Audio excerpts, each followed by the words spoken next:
Broadcasting live from the beautiful Norman P. Murray Community Center, it's Breakfast with Gary and Kelly, with special guest Ray Parker Jr.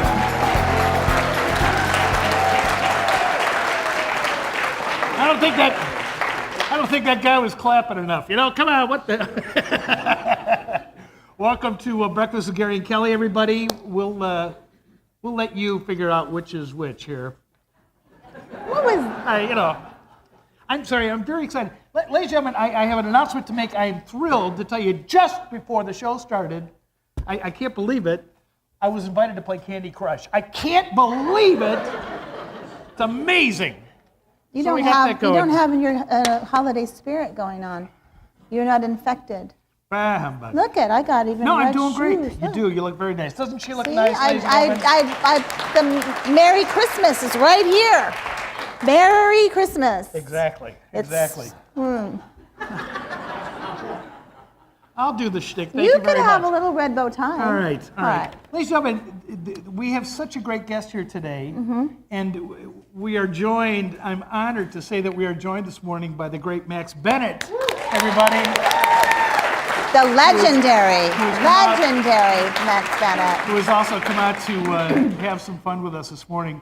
This, our guest today, it is 30 years. Today is the 30, or not today, but this year is 30 years since the release of the movie and the song and the music video, Ghostbusters. And I don't think there's anybody in this room that unless they're 10.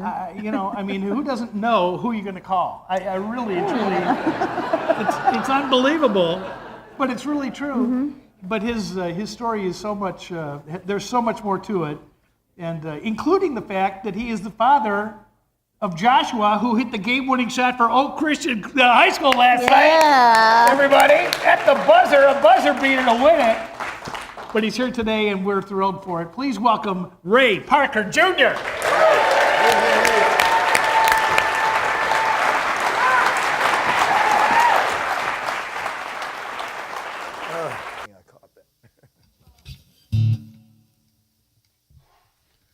Testing 1, 2, 3. Can anybody hear me?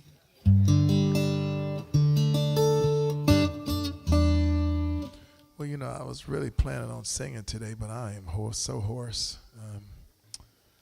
But the show must go on. Gary says we can't cancel the show, Ray. You got to play the guitar. But I was like, I want to sing. I lost my voice. I just came from India and Dubai, and we were just partying. I wish I could tell you I was performing. I was partying.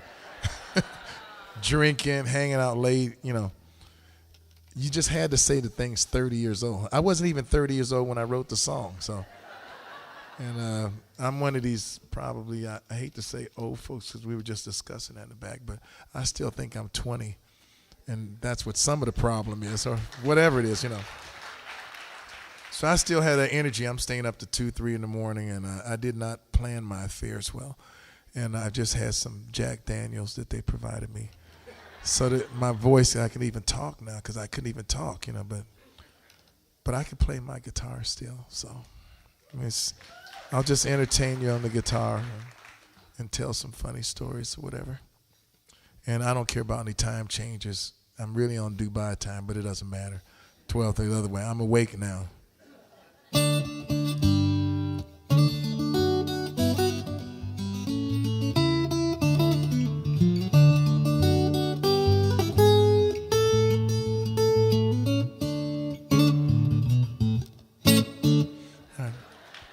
I just had to make sure it works at least,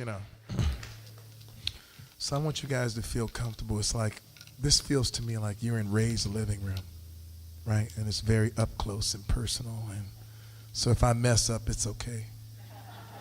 If I don't, that's okay too. But I have no idea what I'm going to play. But I had a request from a guy whose wife died here that he likes this song, so I'm going to hit a few bars of it.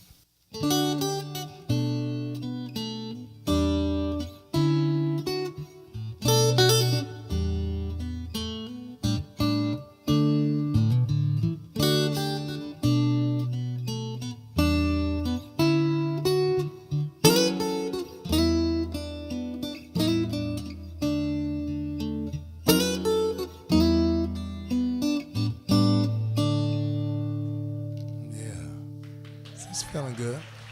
It's coming back to me now. I'm getting my groove here.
Junior, everybody. It's all right.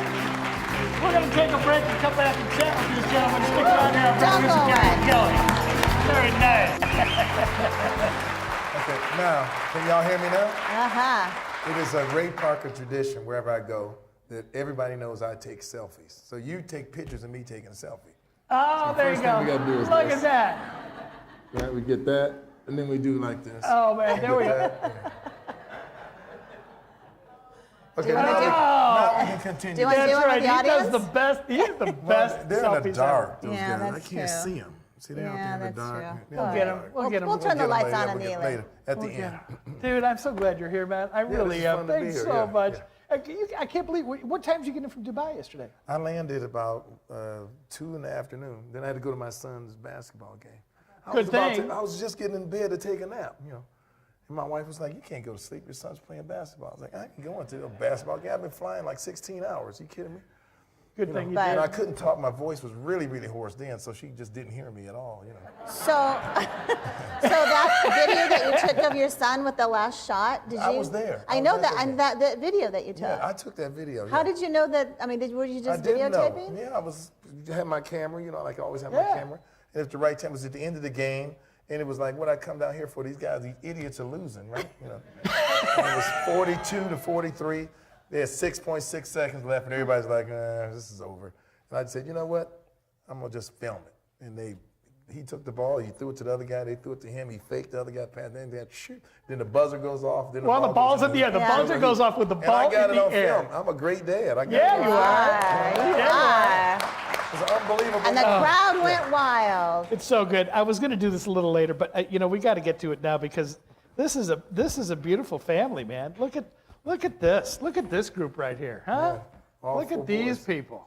Now all 4 boys, they're taller than me now. Yeah. Look at that. Now, how old are they all? Well, the one that threw the basketball, he's 14, but he's now 6'3.5". He just grew in 6 months. Yeah, this was, what is this, February or March when you got the star? This is March when they gave me the star on Hollywood Boulevard. By the way, star on Hollywood Boulevard. Yeah, yeah, how about that? How about that? Did y'all hear about that? Yeah, they don't give these to everybody. I mean, you know, you gotta. Wow. My 16-year-old here, he plays tennis. He's 6'4.5". Then my 6'6" son is there. Oh my goodness. And then my oldest son, Little Ray, he just got cheated. Little Ray? Is that what you call him? Little Ray is really Little Ray. He's small. He's the only one that's shorter than me by like 3 inches. And how tall is he? I'm 6'2.5". He's 6'2". But he's the shortest one in the family. Come on. I mean, what do you want? You gotta have Kareem Abdul-Jabbars all the time. He's just the shortest one in the How family. tall is your wife? She's only like 5. She lies. Well, She's she's 5'8", but she's really 5'7.5". Don't you hate when they do that? You know, what are they thinking? For some reason, these kids are tall now. You know, they really. Well, what are you feeding them? They eat everything. Yeah. I mean, What's in the water, I wonder? but they don't eat junk food. I mean, my kids, they like, you know what? prime rib, and I mean, they eating real food. Okay, good. Lobster, Well, obviously it's Tell good. me about this day.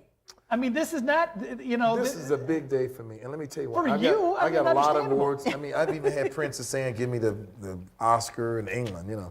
But for some reason, when I was a kid, 16, 17 years old, I came out with my best friend from high school, and I read every single star.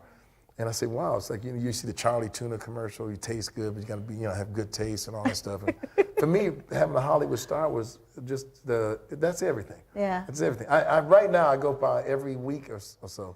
Do you brush it up? Yeah. You shine it? Yeah, the people that do the tours, they think I'm crazy. They say, we give you free tours, you're making us money. We know that Ray will be here any minute. You take the picture of Ray by my star. The star thing is just a really big deal for me. Coming from Detroit, I was a ghetto kid coming from Detroit, and I did I could get a star. I even told my wife, I said, I don't know about those other idiots you dated, but I bet you they I said, I bet you they weren't no Hollywood star. Exactly. And even she let me get away with that. She made the right choice. I told her, you chose wisely. She let me get away with that. Very good. Look at the fast company you're hanging out with that day too. I mean, just brother Bill Withers. That's all. It's just Bill Withers. One of the speakers at my thing, Bill Withers, I played on all his hit records, and I was just a kid to him playing the guitar, and he was always very supportive of me. So he was the first person to say, "I'm coming to speak at it." Oh my goodness. Oh, this guy plays a little guitar, doesn't he? Yeah, George Benson, surprise. He's my hero, George Benson, by the way. I studied on all his records. Phenomenal. And he drove his Rolls Royce from Phoenix, Arizona, where he lives, all the way, and they wouldn't even let him in. Oh, no. And the gate that wouldn't let him in was standing on top of his star. No, is that right? I'm serious. I looked at the mayor of Hollywood. I said, I don't mean to interrupt these proceedings, but you got George Benson standing on the other end of the gate, and you're standing on top of his star. I mean, it can't get any ruder than that. Let this guy in. So he let him in, and George also sang on Broadway at my party, too. Oh, did he really? Yeah. I'll tell you, I'm like Cinderella at the ball. I mean, how good does the life truth, get man. for a kid that's in school? I mean, to have George Benson playing at your party and speaking for you, and I mean, it's surreal, unbelievable. Can we let's talk about Detroit? Yeah, Detroit's a wonderful place in those days. They messed it up now. I don't know what the government, everybody's doing. It's hard to believe, isn't it? I mean, it really is hard to believe. We came from the #1 city in the world to the bottom city in the world. And, crazy. You were just back there too, not long ago. Yeah, I go all the time because my relatives live there. I sang the national anthem at the Detroit Tigers. Oh, did you really? Yeah, for the 30th anniversary thing. They had a big deal. And When did you get into music, though? I mean, because you weren't. I got into music elementary school. I didn't want to dance with the girls in gym class, so I was 6 years old. Okay. And, so what happened there? I mean, you were I was 6 and. I've always been a bit of a loudmouth, I hear. Yeah. And at 6, I got the idea and I didn't like it. And I didn't want to tell my parents I didn't like it, so I went to the principal's office. Because you didn't want to dance with the girls in gym? I didn't want to dance with the girls. At that time, I didn't like girls. At that time. It would change later. Yeah, Well, 6 years old. At that time. Yeah, well, you're 6. I mean, I understand that. I probably, believe it or not, in hindsight, I probably had the right idea at 6. I should have kept that. Somewhere along the line, I think it worked out okay. Yeah, but a lot of transpired. It didn't have to transpire unnecessary pain, So your parents didn't know that you went to the principal at 6 years of age? No, I went to the principal's office and I said, I don't like this class. When you do the Russian dance and switch girls. Russian God, dance. what a handful you must have been as a kid. I was pretty bad. So what did the principal say? She said, there's only one other thing you can do. You can take a music class. So I said, well, what in the heck is a music class, And so she walked me down to the guy's name is Alfred T. Kirby. I'll never forget. Probably the most important person in my life. And he said, what instrument would you like to play? I said, and I'm thinking, I don't want to play no instrument. I just want to get out of gym class. What was interesting about it is my best friend, Ollie Brown, and my other best friend, Nathan Watts, the only two guys I really knew in the world, were in that class. They selected a band class. They all wanted to be How did musicians. they get to be selected? Well, and they you wanted to be couldn't? musicians. Okay. So they signed up for band. Okay. And so once I got there and saw them, I felt a little better. And so I said, And this is 6 years old, first grade. Yeah. So he said, what instrument you want to play? I'm going to play the flute. The flute, I wouldn't want to play the flute. tuba. I can take the tuba. I'm going to take the tuba. I want to play the flute. Flute. Okay. So the flutes were gone. The girls took all the flutes. So the next smallest instrument was the clarinet. Okay. And then Mr. Kirby, who I didn't realize for 20 years, I figured out why he named the band. He put together a band because he could see I wasn't really into it. I was like faking the funk. So he put together a band of myself, Ollie, and Nathan, and he called it the Stingrays. And he named it after me to give me motivation because I needed more. These guys already wanted to play. So I sort of needed motivation. Oh, this is a smart guy. Yeah. This guy knew what he was doing. He knew what he was Oh, doing. my And goodness. then we played PTA meetings and, you know. With you on the clarinet. What did your parents think? They Did they, thought it was were they wonderful. music? I mean, did they No, know? my dad worked So at you were on the Ford. clarinet and the other two were on what? Trumpet and drums. Okay. A snare drum with a cymbal hanging from the Well, that's a ceiling. hell of a band right there. Yeah. I'm telling you. That's Yeah, we didn't have any bass. We didn't know about chords or anything. We just, we just jammed. But we played shows everywhere. And we got the bug, the entertainment bug. Yeah, kinda right. Got into it, and I started really liking this thing, Yeah. I had first chair in all city band when I was 9, 10 years old. And then I saw Ollie got more drums, and the bass drum started getting louder, and the trumpet was already loud, and I couldn't hear myself. And, that didn't work for me. And I started to get taller. I was tall like my kids, not tall as these guys, but I started to get tall. And to play a little clarinet, I don't know, just wasn't cool for whatever reason, And I looked at the Ed Sullivan show. Oh, God. I'm really dating myself now, but I'm right there, man. Ed I'm Sullivan right there. show. And, Yeah, heck the yeah. Lovin' Spoonfuls were on the Ed Sullivan show, and they showed John Sebastian with a white guitar plugging in the amp. And they don't do that anymore, but they actually showed him taking the guitar out, plugging it in, and turning the knob. And I said, I could drown out my friends. Kind of like that. Really? There were Like a lot that. of things. Yeah, I like that. There was a lot of things I liked about the guitar. You could play more than one note at a time. Yeah. And your mouth was free to talk to the girls that I didn't like at 6 years old. Now you can talk and you can sing and you can do something else with your mouth. I was tired of blowing, And my dad, I was playing the saxophone too at that time. And the sax is a wonderful instrument, but I know lots of people Oh, didn't. yeah. But you still got your mouth all tied up with the sax. How can you talk trash if you got the sax? It's a lot of, the piano, which I liked also, plays chords. Most people write songs on either the guitar or the piano. But the piano is too big. Look at You it. can't carry it with you. It is It's not intimidating. It sexy. is Yeah. intimidating. It's nice if you got the girl on stage with you, but if you can't get her on stage and you're at the park, how are you going to romance the girl with the piano? It's never around. So the guitar, you I can just take happen and to have a make it. piano in my trunk. Yeah. So all the piano players, I could take their girlfriends because I could take the guitar and go to the beach and that's it. There you Man. Right? So Oh, the man. guitar was the instrument of choice. And go. Okay. Did you take lessons or did you learn no, by I ear? didn't take lessons. I took all my lessons from Kirby on the Yeah. clarinet and the sax, and I just transposed my knowledge of Very music nice. to the guitar. Yeah. Very nice. You can read. You can read music. absolutely. Yeah. Okay, good.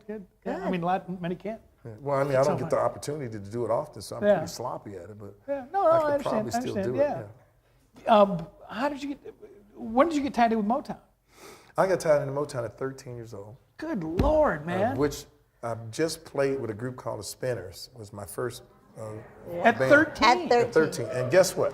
2 weeks ago in Chicago, I opened up for the Spinners. Did you really? It was wonderful. It was wonderful. Wow. I didn't even take a band with me. I just took I had a guitar, electric guitar, and a friend of mine played the bass, and they just needed somebody to go in front of them. And I said, I will do it for the Spinners only because I love the Spinners. That's my group. Oh, man. I was 13 years old. 13. I used to go on tour. Unbelievable. What were your friends saying? Yeah. They just thought I was lying for a long time. 'Cause they weren't around. They didn't really get it, Wow. Amazing. Then I worked at the 20 Grand with James Jamerson, all the famous musicians. And that's where I worked with the Spinners, Gladys Knight and the Pips, the Temptations, and all that. How did your parents think about you going on tour They with didn't us? mind 13 years of age. As long as I got good grades in school. Heck yeah. I mean, 13 what's wrong with that? Exactly. My Well, goodness I'm gracious. sorry. I'm a parent. Oh, no, I understand. And I don't know if I but- would let my 13-year-old go off with a rock and roll band. I Yeah. just don't know. Yeah, there was drugs and all kinds Yeah, women of and alcohol and things that shouldn't have happened, you know. But I didn't do any of that stuff. Yeah. Because well, you know what, at 13, Yeah. you actually see it clear. The parents are worried about you, but at 13, when you see somebody spill cocaine on the floor and get on their hands and knees and scoop it up, it don't look good to you. Yeah, I'll bet. At 13, Yeah. it's like, that's stupid. Boy, How much money you pay for oh that? my goodness, Jamerson's such a tragic story. I mean, what a brilliant guy, Yeah, you know? yeah. Oh, crazy. Listen, we got to take a break. Will you play for us again? Yeah. And we'll keep chatting. Stick around here. This is take a boy, break? I told you. I know. This is heavy lifting. I'm exhausted just listening to this. yeah. You know, I gotta rest a minute. Stick around. We'll be back here on Breakfast with Gary and Kelly.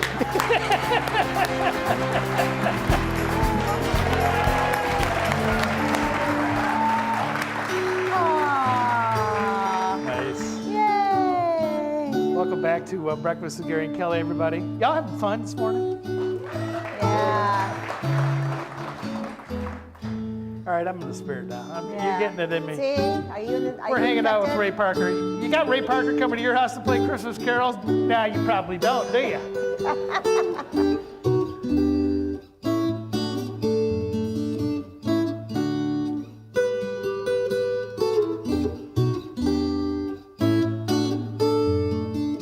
This is the kind of music you play for your mother when you want to get something new.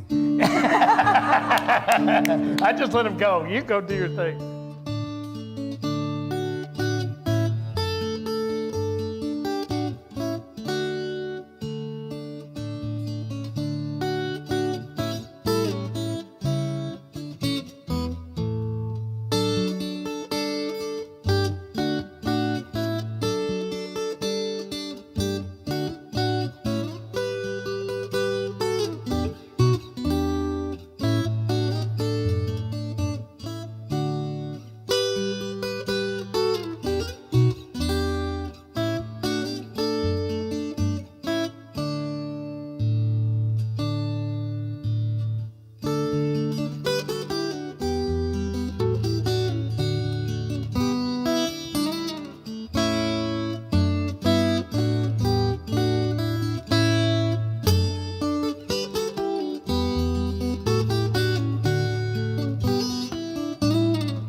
See there, it's okay if I don't sing all together. You know, just put you in the mood.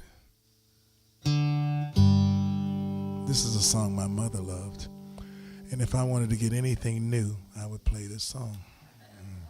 She would go up against my dad and say, buy that boy his new guitar that he wants.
was good.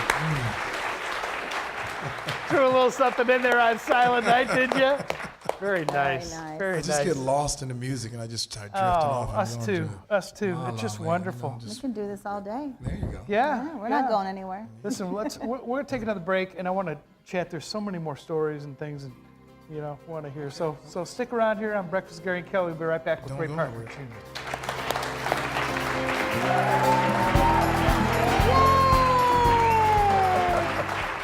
Welcome back to Breakfast with Gary and Kelly, everybody. We're here with Ray. Oh, excuse me. Hang on. I'm getting an important phone call.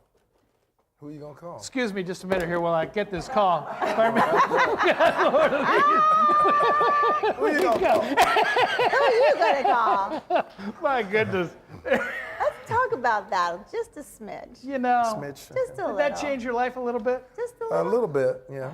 Just a little bit. So my goodness. You got the phone call from somebody making the movie. Yeah. And they When said. the movie was made, and I guess they hired like a lot of people. That's me at a younger age. I was really handsome. Oh, my Are you goodness. doing the shuffle there? Was Yeah, that a- we're So doing the funny. dance in Times Square there. But they hired a lot of people to write that song, and I guess they didn't like any of the songs. I guess they spent millions of dollars, and they just were perplexed. And the guy that ran Columbia Pictures at the time was a friend of mine, and I did a lot of songs for Barry White, and so I know him from the Barry White days. So Yeah. he called me up, and he said, "Ray, you got to help me with this song," And I said, "Well, I'm not really working right now," because my parents had gotten kind of sick, and I was home in Detroit. And I was working with my parents, and I'll never forget I had a call to do this group called A New Edition, which I didn't want to do that either.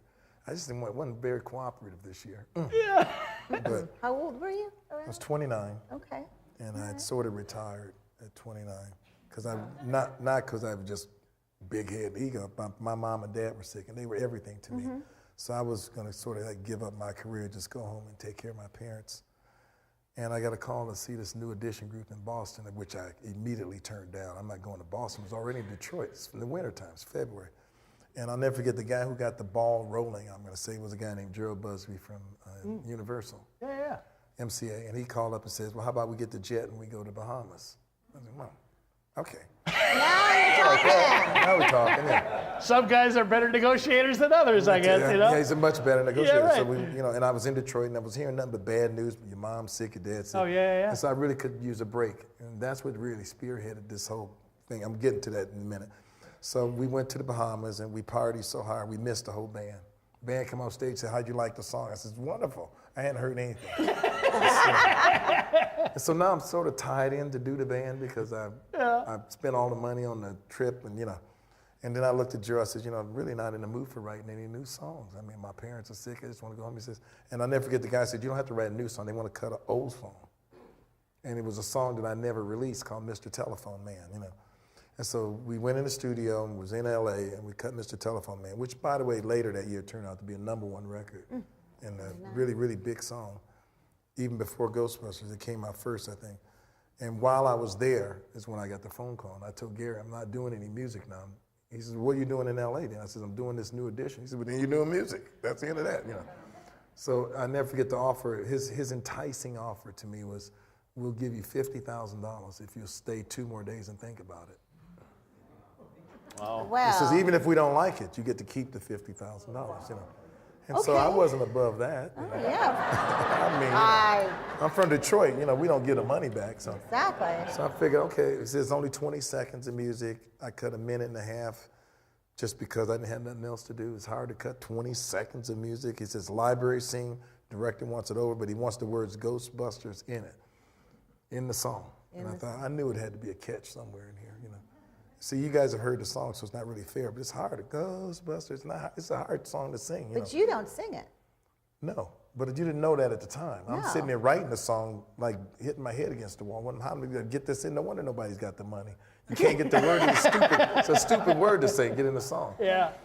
And so I knew the music, when he told me when he wanted the music, I could do that easily. And I'll never forget, it was like 4 in the morning when I got this wonderful idea. I was fading out. Been up for 2 days. I'm halfway asleep like this, eyes closed. And then a Roto-Rooter commercial comes on. The Roto-Rooter guys, they had the plumbing thing, but it looked to me like the same part of the Ghostbusters thing. And they said, "Roto-Rooter, who do you call to wash your troubles down the drain?" They had the phone number. And I said, "Well, the Ghostbusters guys had the backpack with the phone numbers under the thing." And I thought, That's it. I'm not going to say the words because I'm going to let the crowd say it. And I'm going to go, who you going to call? Oh. So that's how that came about. Yeah. Oh, and I said, I got it. Now I got it. So I woke up, you know. Great story. Yeah, now I got it. That video, and I had to look it up, but the I'm not done Oh, yet. I'm sorry. Go ahead. And so there's a key portion to this story. At that time, I was dating this really young girl who was in high school. Okay, don't go no further, man. Just think about this. Just listen to the song. Just listen to the song. It's a bad group. They want to hang me on the But let me tell you something. I had a really young girl who was getting out of high school, and she got her friends together. And I told them, we got to do this at 7:15. They said, we got to be in class at 8. I said, this ain't going to take long. But I need like 6 or 7 people. They got to be young. And they said, so I think some of the magic to the song was these high school kids yelling, Ghostbusters. I mean, screaming at the top of it. And they were really excited first time they were in the studio. So she was happy, her friends were happy, and they were just so excited that came through in the record. Yeah. You know? Wow. So. Are they listed on the royalties? No. But, well, don't laugh. I mean, I had, my oldest son is by the little girl, you know, so she got her money. Okay, good. You know, she got lots of it too. But I mean, I wouldn't change anything for the world because It was perfect. God has It's like a way. ADD. It had to go that way. That's how it goes. Yeah. So now you know the story. You know, Perfect. So you don't have to repeat this story. No, It's crazy. I mean, that video, the list of cameos of that thing is hilarious. Yeah. Chevy Chase, Irene Cara. Well, I hadn't thought of that name in so long. John Candy. A lot of people are in the video, and see, they wanted to shoot a video, and I was really concerned about singing to a ghost, you know, because all my records were singing to girls, you know, all my hits were girls related, you know. Mm-hmm. So I thought, well, if you put the Saturday Night Live guys in and make it a spoof, it maybe be okay. Yeah. Then it just got bigger and bigger. More people wanted to get in on it. John Candy and, you know, even Crazy. Columbo was in it. I mean, it just got really stupid. Yeah. I mean, it got really crazy. George Wendt, Al Franken, Danny DeVito. Yeah. So then somebody came up with the idea, let's block off Times Square at Friday at 1 in the afternoon. I said, really, y'all got that kind of money? I should have charged you more money. I didn't know it was that kind of a budget, you know. When I heard that, I was like, you don't stop Times Square in New York at 1 in the afternoon. Can't you do it on Sunday afternoon? Well, you didn't give me a lousy $50,000. No, they want to do it Friday, Friday, 1 o'clock in the afternoon. They blocked off Times Square. Crazy. And we did the filming. were you close with some of the cast members? No, I saw them. I didn't see them till we shot the video. Yeah. They didn't know me. I didn't know them. Haven't seen them since. The only person I really see is Ernie because he lives somewhere near me. You know. Did you really hang up on Stevie? Yeah, that's You a hung true up the story. phone on That's Stevie a true Wonder? story. Yeah, that story I did a lot of Marvin Gaye records when I was 15. Oh my So God. we always used to go hang over Marvin Gaye's house and do a lot of work. And so my reputation in Detroit had started to grow, and I did all the Holland Doja Holland records, Free to Paint, chairman of the board, put in the one ads, and all those kind of records I was cutting.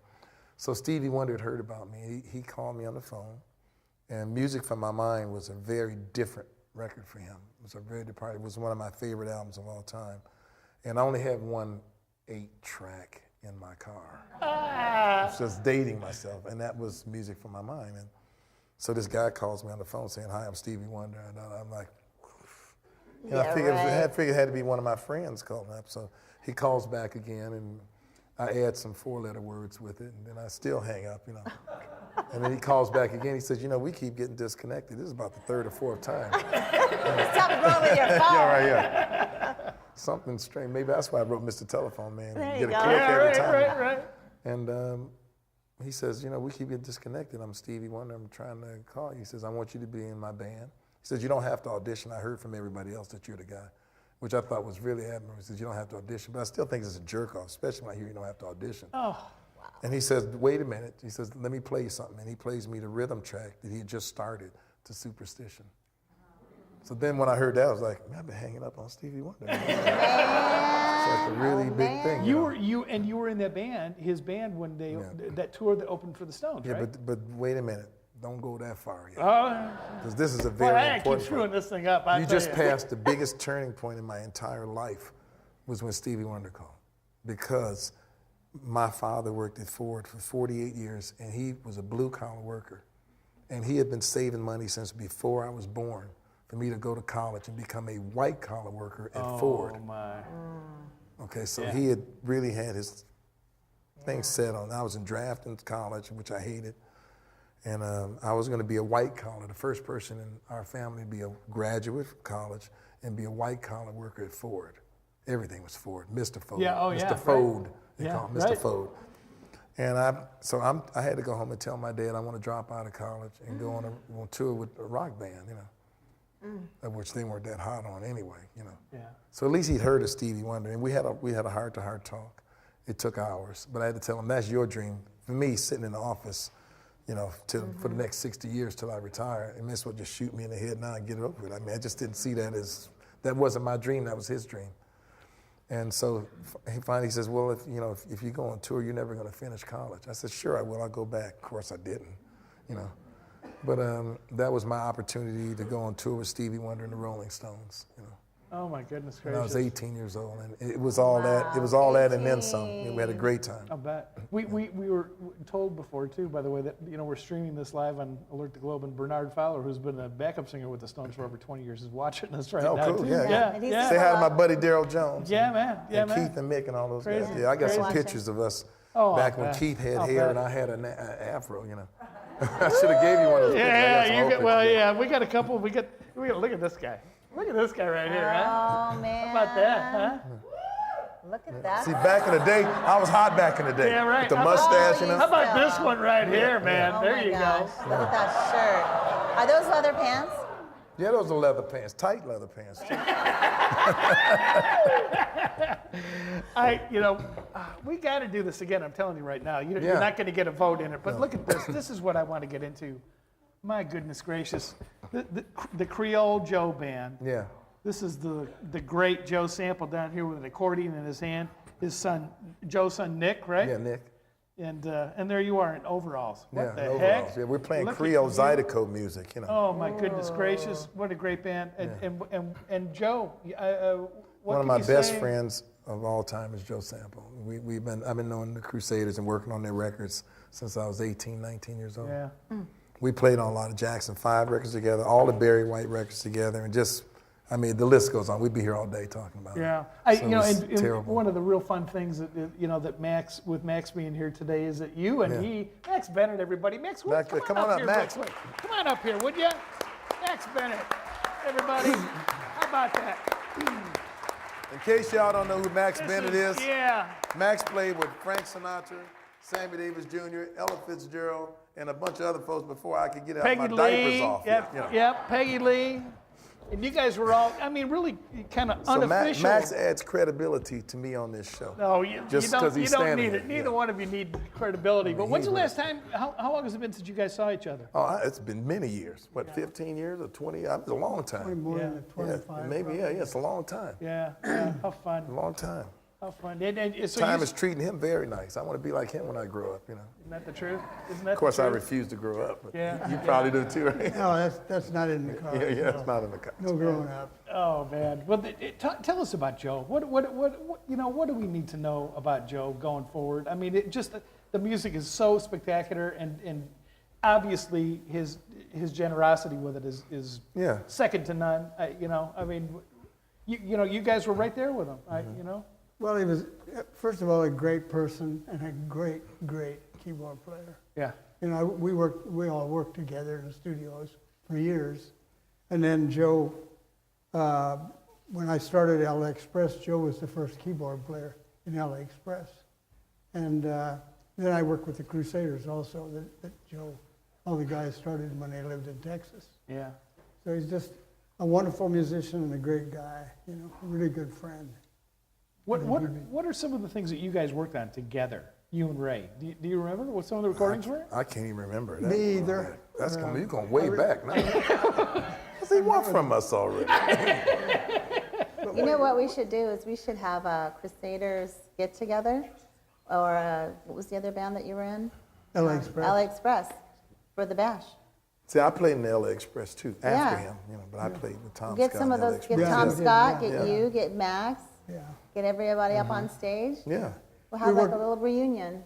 When you work in the studios, you're working this studio, then that studio, then someplace else in the afternoon, someplace else at night. So, Yeah. we've both done that, a lot of it. So we should do.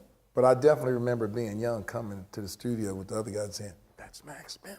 I'm like, "Who's Max Bennett?" Then they give you the list and you say, "Oh, okay.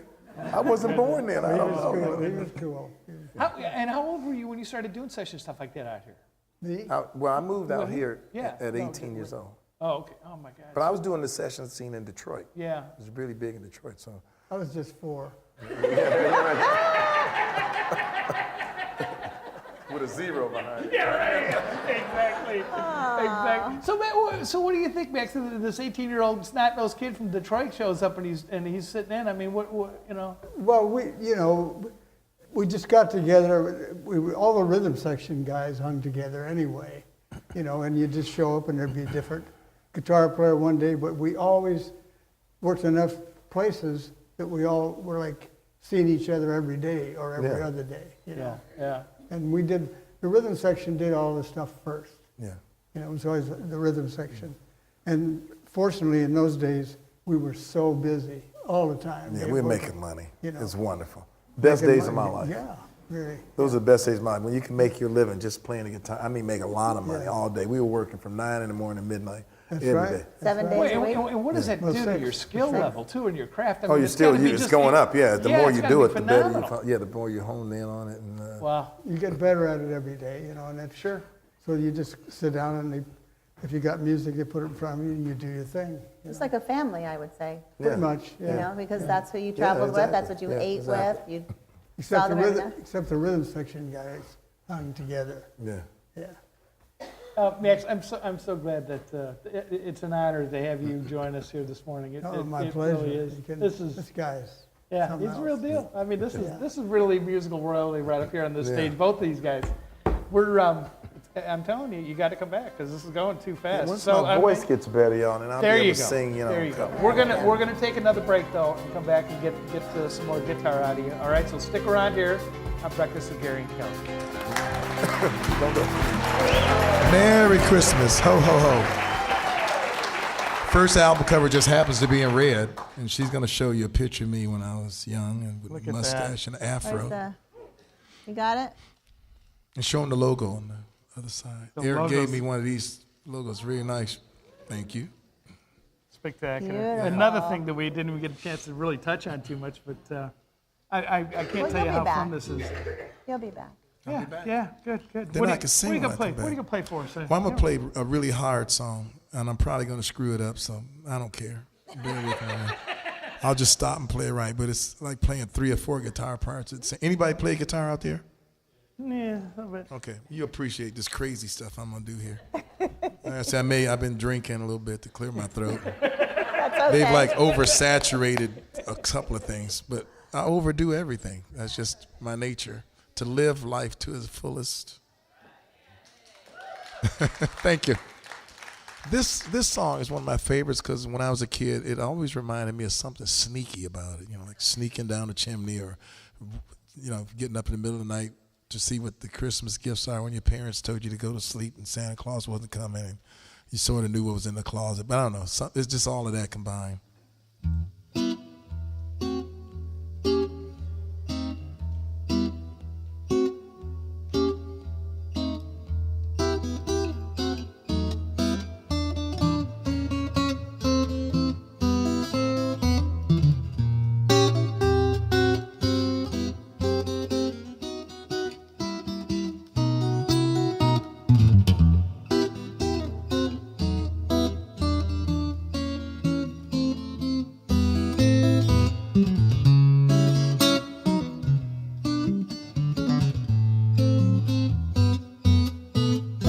First pass, not bad. You can get more accurate.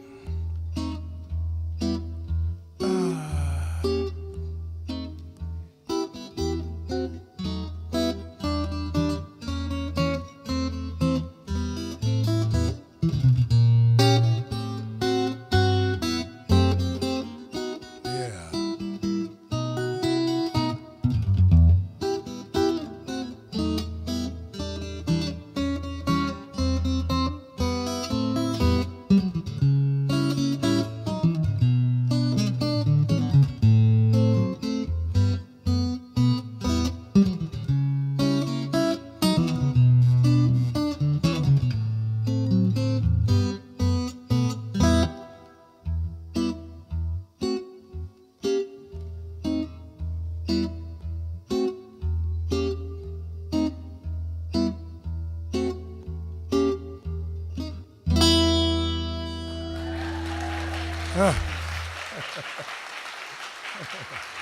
Thank you.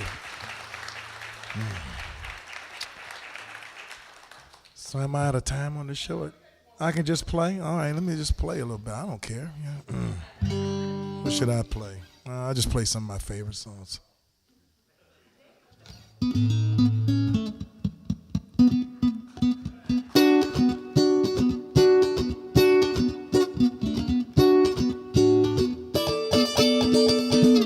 If it's something strange, I was singing a voice in your neighbor.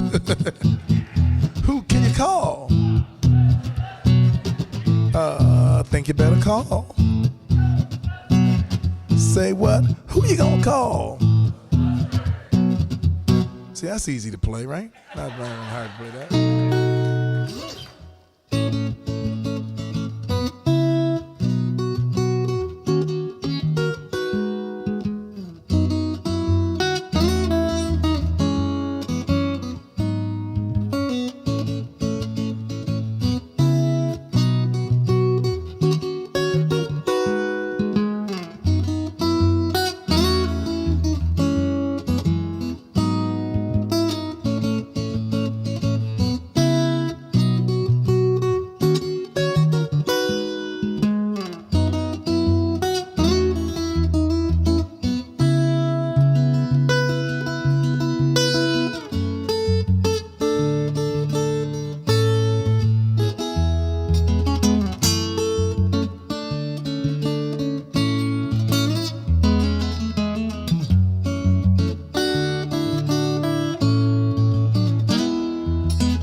They're kicking me off the stage now, okay? That's it. They're putting a hook on my neck now. Merry Christmas to you. Thanks so much Merry for Christmas, doing it. everybody. Thank you so much for having me. Thanks, It's been fun. everybody. Thank you for coming. We'll see you in January with Melissa Manchester. Thank you.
Let's discuss. Oh, God, I can't sing.